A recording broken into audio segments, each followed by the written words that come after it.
We should be understanding biology. Everybody wants to throw up, oh, I've done this epidemiological study and I've done that epidemiological study, and they don't really have any basis for understanding root cause mechanisms. So basically, a lot of what they say is biologically implausible.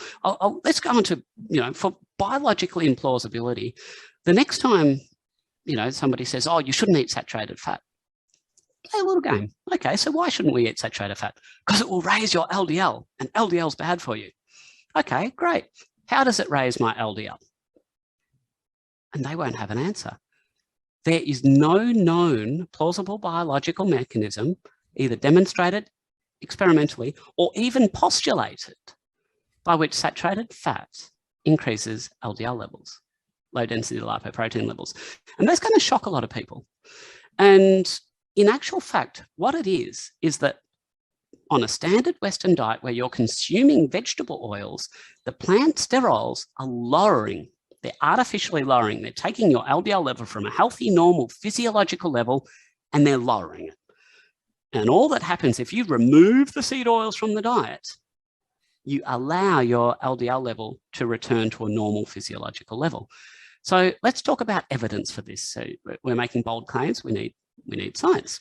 How about a study from British Medical Journal that looked at what happened when they supplemented people with different fats, and they had a look at the impact on their LDL levels. So they used a coconut oil that was 96% saturated fat from memory. And the standard is about 92, but in this study, I believe from memory, it was 96% saturated fat. And they compared it with butter, which was only 66% saturated fat.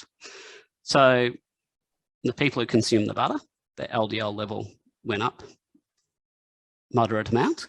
What do you think happened to the people who consume the coconut oil?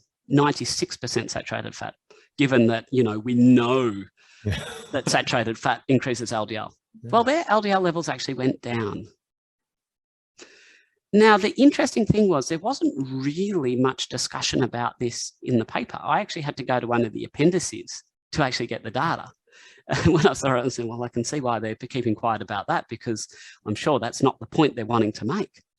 But I mean, if they were genuine scientists, that would have been the headline of the paper. Saturated fat does not, 96% saturated fat in coconut oil lowers LDL. I mean, that's an important empirical observation that informs our understanding of science.